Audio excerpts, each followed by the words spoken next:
Cal, congrats, man. How many times have you rewatched that video or been asked about it over the past week? And just how surreal is it to have it all come true tonight?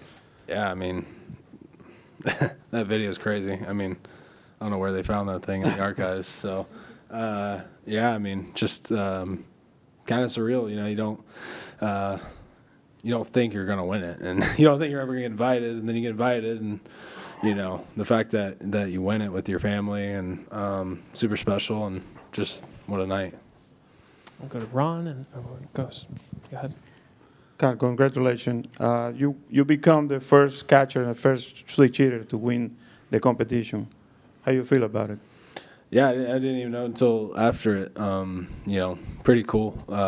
You know, hopefully can inspire some future catchers, future switch hitters out there, and you know, got to give credit to this guy right here. He's the one who made me both of them. So catcher and a switch hitter, and you know, just super, you know, blessed and grateful for where I'm at, and just unbelievable experience. We'll go to Ron right here in the first row. For Cap, what's your first memory of playing ball with your dad? Yeah, I mean, it goes all the way back to, you know, him coming home and me, you know, forcing him to throw me a ball and hit it, and in the backyard or in the house or something. Probably shouldn't be doing. And then, and it goes back to his coaching days when he was, you know, coaching in college, and straight after school, I was straight to the field, and I'd hop in with the guys, hang out, do some drills sometimes, hit in the cage, just be a part of it, and just be at the field all day, and just playing baseball and hanging around the guys, and I'd say that was my kind of where I fell in love with baseball. So, And for your dad, Todd, why in an age where almost no one switch hits have you pushed or taught, or did they become switch hitters? Yeah, I mean, I did it from the first day. I mean, when he was in diapers, literally, and I would take that big ball and hit a big red bat, and I would throw it slow and he'd hit it, and then I'd say, stay there, and I'd go pick him up, turn him around, switch his hands, and do it again. I just knew it was, I was a catcher, and, you know, I played a little bit, and I just knew what a premium was, and I didn't want neither one of my boys to ever say, am I right-handed or left-handed? I wanted it to be from day one, so I put in the time. I don't recommend if you have two kids, they're both switch hitters, or you want to save your arm, because that's a lot of throwing, but I'm just kidding. I just thought it'd be a cool thing to do, and they both picked it up very early. Go to Claudia here. Carl, congratulations, first of all. How does it feel to be in the same sentence as Ken Griffin Jr.? pretty cool. You know, he was obviously there tonight taking pictures, and you know, obviously I know him. He's been around in Seattle a little bit, so getting to talk with him, you know, get some advice, and now I get to share that title with him as, you know, Mariners 2-1 Derby, which is pretty cool. Now, fans are already calling you Big Dumper the Bomber. Are you with that? Do I like it? Oh yeah, I love it. I'll take anything I can get. The fourth row in the middle. Cal, I don't know if you were able to see that kid, Rob Caminero, in the outfield, and if you did, do you have any thoughts on that play? I paid him off, so I didn't see it. So I heard them talking about it, but yeah, somebody's got to put a stop to that. And James Wood said that with the if he won the Derby and the $1 million, he was gonna go to Waffle House. Do you have any plans to use that $1 million? I mean, I love Waffle House, so like, we grew up on it, going to travel ball tournaments, and So you're gonna be there tonight? No, we might. I mean, I'm getting pretty hungry, so all-star special. That's right. We'll go Gabe in the fourth row. Todd, what was it like seeing, I guess, the fruits of your labor come together like this tonight, pitching to Cal, and then obviously with T involved with it as well, with all the just toil you've put in and watching these guys develop in this way? Yeah, I mean, it's a dream come true. Anybody that's ever played baseball as a kid dreams of stuff like this. I dreamed of it. He dreamed of it. And when you're a parent, you look at it a little differently, right? Because you want your kids to be happy. And I can't say how lucky and blessed I am. I mean, everybody that plays baseball, every dad knows I could have been that guy. Cal could have been that player. And to do it as a family has been really special. I don't know why that we've been blessed like this, and you know, God is great, and I can't put it in words, because you know, this Derby was huge when we heard about it, but when we involved the family, the complexion of it changed. It was all a family thing, and I felt, you know what, if he doesn't hit any home runs, we're still going to be good. We'll go to Daniel.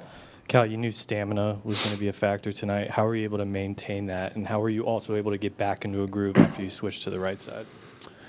Yeah, I thought the first round was the hardest, honestly. 3 minutes, a long time, and regardless, I talked to my dad, obviously, and my brother. I was like, I want to switch it, I thought it would be cool regardless, if I win or not. And then obviously lucky enough to make it to the next round. Was grooving a little bit more lefty, so we're like, since we have a chance to win it, we might as well stick to the side that's working a little better.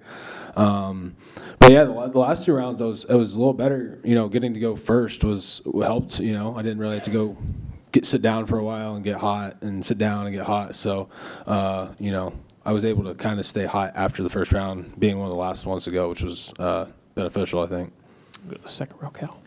What did you think of Pat McAfee's very electric introduction for you? So, I only heard a brief. I heard him say something about the butt. So, I mean, you guys probably heard it better. I didn't hear it. I was down in the thing, and it was just kind of muffled. So, I'm sure I'll get to hear it later, which will be great. Go to the third row, Cal. Cal, did you realize how close the tiebreaker was between you and Brent Rooker? I think like an inch. Yeah, it was like 0.1. Yeah. 0.08, I think. Something like that. 470 point. Yeah. My goodness gracious, that's close. I mean, it's just crazy. An inch off, and I'm not even in the, Final Four, which is, amazing. So, I guess I got lucky there. And one extra biscuit. So, Go straight back in the fifth row.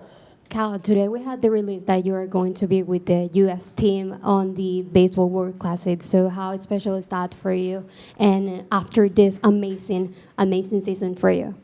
Yeah, it's just, an incredible honor. I think every kid who plays sports, that crosses everybody's mind because, in every sport there's a country and that you have to represent. And, growing up watching Miracle, Rocky IV, you love the USA and you want to play for your country. And to get that opportunity is something you can't pass up and something I think is going to be amazing. Kind of similar to this, like get to be around some of the best players in the world. And it's great for the game of baseball too, for people tuning in. And I know a couple of years ago it was awesome, just how much people were watching and invested in the games. And it's going to be a lot of fun, and I'm really looking forward to it. Go to the fourth row on your left, Cal. Hey, Cal. Just wondering if they were talking to you about the decision between you and Rooker. Did you know it was coming before they announced it?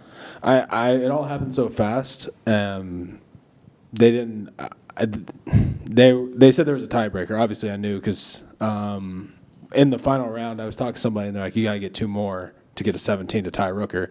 And then, honestly, I forgot the rule. I didn't know if it was a swing off or distance, and somebody told me, and I was like, "That's insane! Like crazy." Daniel, take a couple more.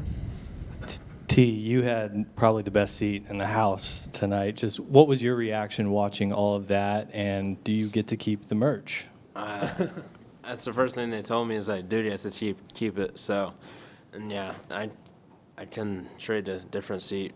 It was amazing. He got to meet Livy Dunn today, so he's pretty jacked up. he said that was the coolest part of his day. So hopefully this will get close, but I know he's a gear guy, so he's gonna be jacked up about all this. Take 2 more, Ron.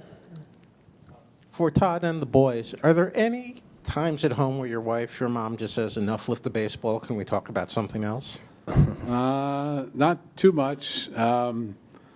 We kind of leave it in the cage. We got a cage at home, a building, or we leave it in the car or on the rides home. But there's probably been a few times when she says, yeah, that's enough. So, yeah, we did a lot of baseball growing up and a lot of talk and TV every night. So, yeah, I'd say there probably is. But, baseball is a passion for us. And for T, what have you learned about playing baseball that you'd attribute more to your dad and more to your brother? I mean, he's always been such a leader. I've always been able to look up to him, just leading me, always leading his teams, and my dad being a coach. It's always helped me to be a leader on the baseball field and off. Really what have you picked up from Cal? Cal, I mean, everything. His swag, the way he plays, the way he hustles. Thank you. 1 more for Cal and his family. I'll finish up in the second row. Carl, congratulations. You talked about with Andres Munoz about the Mexico versus USA in the World Baseball Classic for this match. Yeah, I mean, I hope I don't get to face him. He's pretty nasty. So, like I said, it'll be a lot of fun. You know, obviously, great guy, one of my favorite teammates, and you know, getting to compete against him in that environment will be really fun. And obviously, a bunch of other guys on different teams will be fun as well.